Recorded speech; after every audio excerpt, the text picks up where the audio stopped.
क्योंकि मैं जानती हूँ भले तो हमारी जिंदगियों से चली गई हो, लेकिन तेरी आत्मा यहीं बसती थी, इस घर में।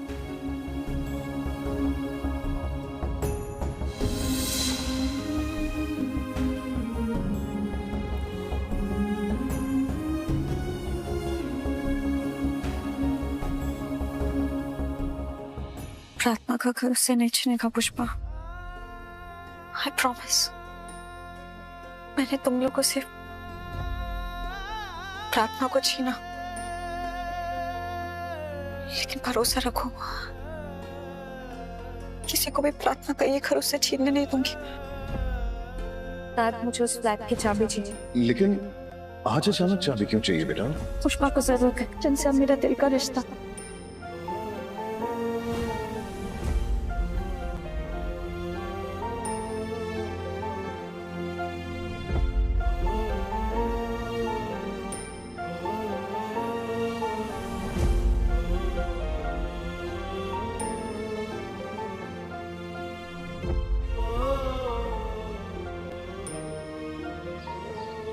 एक बार फिर से सोच ले बेटा, हम सब साथ रहेंगे तो ही कादम्बरी का सामना अच्छे से कर पाएंगे। प्लीज मत जा। मम्मी ठीक कह रही है दीप्ति। हमें से कोई एक भी चला गया तो हम कमजोर पड़ जाएंगे भाभी। मम्मा डोंट गो, प्लीज रुक जाओ ना। भाभी प्लीज मत जाइए ना ऐसे। सब इतना कह रहे हैं तो रुक जाओ। चलो बच्चों, गाड़ी में बैठो। मैं नहीं जाऊँ, मैं पुष्पा इम्पॉसिबल के साथ यही रहूंगी। मम्मा मुझे पुष्पा दादी के साथ रहना है। मुझे भी।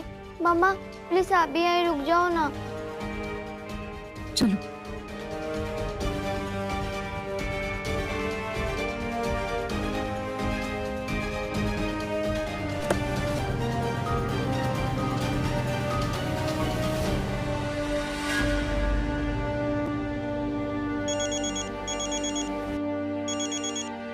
जी जोशीपुरा जी।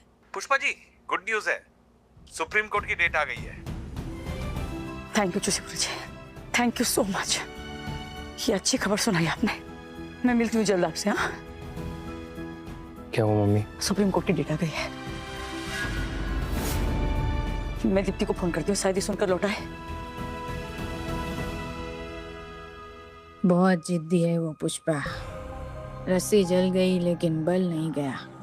वकील बनने के बाद लड़ने में काफी माहिर हो गई है। लगता है इस बार वो मुझे जेल भेजने का पूरा प्रबंध करके बैठी है। किसी तरह बचना होगा उसके वार से।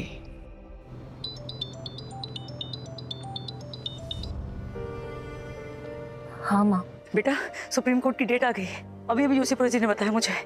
प्लीज वापस आ जा। जैसे ही सब कुछ पहले जैसा हो जाएगा मैं वापस आ जाऊंगी माँ। अभी मैं रिस्क नहीं ले सकती। आई एम सॉरी टू से, लेकिन एक माँ होने के बाद भी आपने परिवार की सुरक्षा के आगे इस केस को चुना है। मैं भी एक माँ हूँ। मैं इस केस के लिए अपने परिवार को नहीं छोड़ सकती। बस भगवान से यही प्रार्थना है कि आपकी जिद की भारी कीमत न चुकानी पड़े हमें। बाय माँ।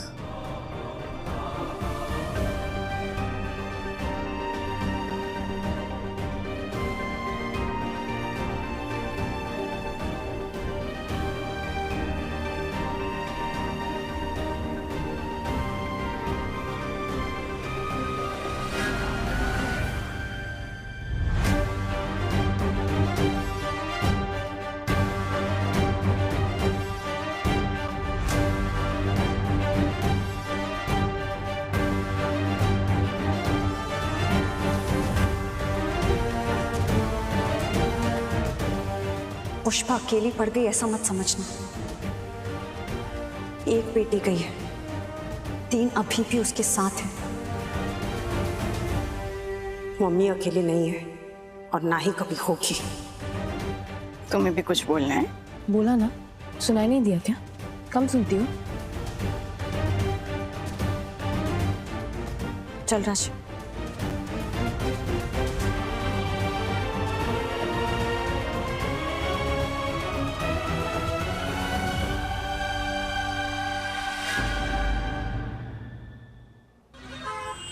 अरे नहीं नहीं शर्मा जी, इसमें भाव तोल नहीं होगा। देखो वो 4 करोड़ बोल रहे थे, 1 रुपया भी कम नहीं, फिर भी मैंने बात करके कम करवा कर 4.25 करोड़ तक डील फाइनल की है। ये फाइनल है, आप देख लो फिर। हाँ हाँ जी, हाँ अच्छा वो वर्ली वाला थीफ है, हाँ हाँ है ना जी जी जी, बेचना है। हाँ तो ऑफिस आ जाओ आप, सामने सामने बात करवा देंगे आपकी, क्या। हाँ हाँ जी, अरे महाराज बधाई हो, डील फाइनल हो गई आपकी। हाँ हाँ एग्रीमेंट की बात कर ली मैंने, बस कल आते समय मेरा कमीशन का चेक लेकर जरूर आना। जी जी जी, हाँ जी बताइए। मुझे अपनी प्रॉपर्टी बेचनी है, ये उसके पेपर्स हैं और ये उसका वीडियो।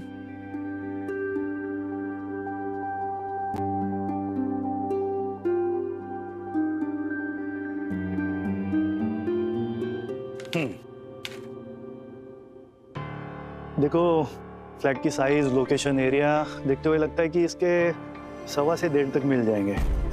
टेंटेटिव फिगर है, बट बाकी खरीदार की गरज थोड़ा टाइम लगेगा। लेकिन मुझे जल्द से जल्द बेचना है और पैसे भी ज्यादा चाहिए। कादम्बरी ने जितने में पुष्पा का घर खरीदा है उससे ज्यादा में ही बेचेगी। नीति प्लीज आ जाओ ना यार, नहीं यहाँ पे। आइए आइए, ये देखिए, ये है आपका ड्राइंग रूम। कौन है ये लोग? ये सिटिंग। तुझसे मतलब? भाड़ा देती हूँ भाई, मतलब कैसे नहीं? वही तो, भाड़ा ही देती है, घर की मालकिन नहीं है। मैं जिसे चाहूँ जब चाहूँ बुला सकती हूँ, मुझे किसी से पूछने की जरूरत नहीं है। आप लोग ये देखिए, लिविंग रूम, ये सिटिंग एरिया, उधर वॉशरूम है। पानी की कोई चिंता नहीं है, 24 घंटे पानी आता है। और इधर ये देखिए, रेलवे का ट्रैक दिखाई दे रहा है आपको, स्टेशन पास ही में है, कनेक्टिविटी की कोई टेंशन नहीं। आइए आइए, ये बेडरूम, 20 बाय 20 का बेडरूम, ये फर्नीचर के साथ ही बेचना है। स्टोरेज वाला डबल बेड, ये कपबोर्ड। आइए आइए, किचन दिखाती हूँ आपको।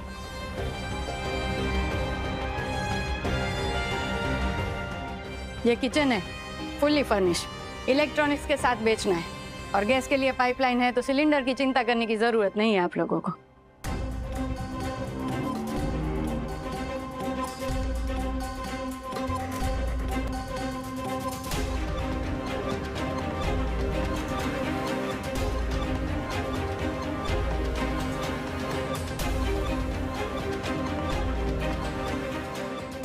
अगर आपको घर पसंद आ गया हो तो डील डन करते हैं। क्या हुआ मम्मी? बताना मम्मी क्या हुआ? ना 2 मिनट दुख रहा है। रात को जब सो रही थी तो चूहा काट के चला गया, तब पता नहीं चला, लेकिन सुबह देखा तो खून ही खून। तब जाके मैंने ड्रेसिंग करी है, अचानक से दर्द उठ रहा है ऐसे ऐसे करके। क्या यार मम्मी, घर में इतने मोटे मोटे चूहे हैं, ध्यान रखना चाहिए ना। जब चूहे काटते हैं तब पता नहीं चलता है, बाद में पता चलता है। एक काम कर, रेबीज का इंजेक्शन लगवा ले। भले। तुम लोग चूहे की बात कर रहे हो? तुझे पता है घर में कितनी बड़ी बड़ी छिपकलियां हैं? आज तो दूध की पतीली में भी एक गिर गई। वो तो अच्छा हो गया मैंने देख लिया, वरना राम नाम सत्य हो जाता हमारा। अरे मैंने कितनी बार बोला तुझे राशि, दूध का पतीला ढक के रखा कर। अरे मम्मी रखा था फिर भी घुस गई, अब मैं क्या करूं बता। घर में इतनी सारी छिपकलियां हो गई, ये क्या क्या ढकूं मैं? मैं तो कब से कह रहा हूँ घर रहने लायक ही नहीं है, यहाँ से चलते हैं ना मम्मी। अरे तो बेच तो रही है कादम्बरी, ये खरीद लेंगे तो हम चले जाएंगे।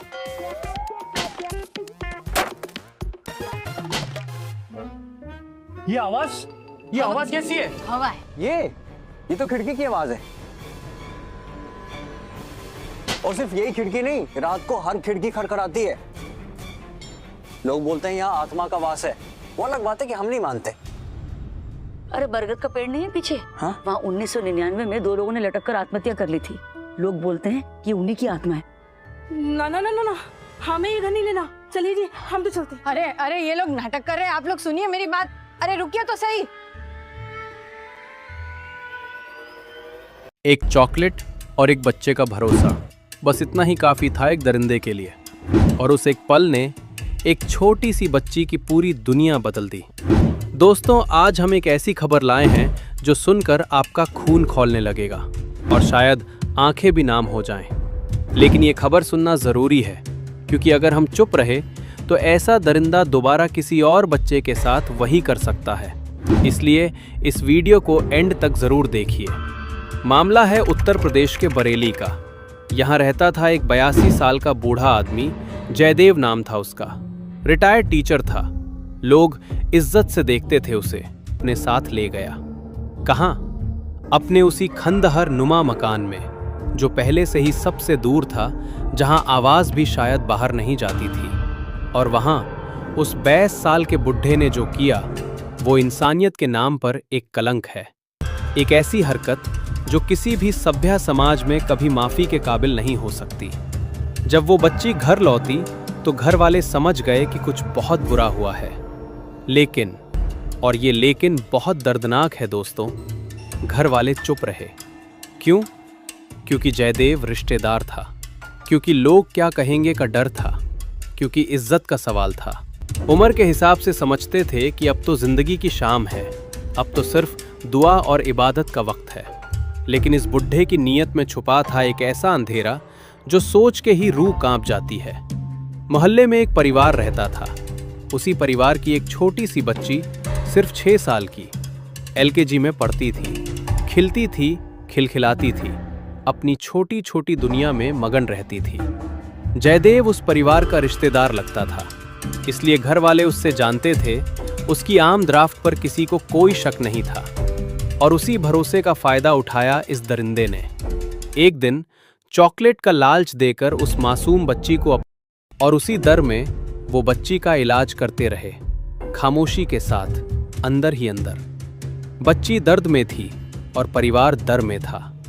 ये वो दर्द है जो सिर्फ भुक्तभोगी ही समझ सकता है। लेकिन फिर हुआ वो जो शायद भगवान ने ही कराया। उसी दिन, उसी वक्त मोहल्ले का एक शख्स वहां से गुजरा।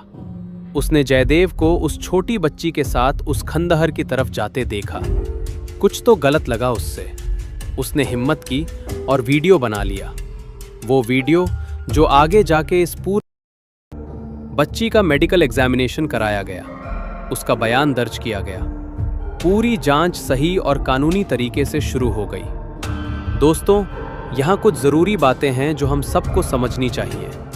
पहली बात, कोई भी उम्र क्राइम के लिए माफी नहीं दिला सकती। 22 साल की उम्र में भी अगर कोई ऐसा जुर्म करता है तो वो उतना ही दोषी है जितना कोई भी और। दूसरी बात, रिश्तेदार हो या कोई भी, अगर कुछ बुरा हो तो चुप मत रहिए। वो खामोशी एक और बच्चे को सबसे बड़ा सबूत बना।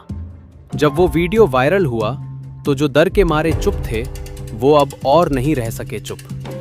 बच्ची के परिवार ने पुलिस स्टेशन जाकर FIR दर्ज कराई, और पुलिस ने भी इस बार एक पल नहीं गवाया। तुरंत FIR दर्ज की गई।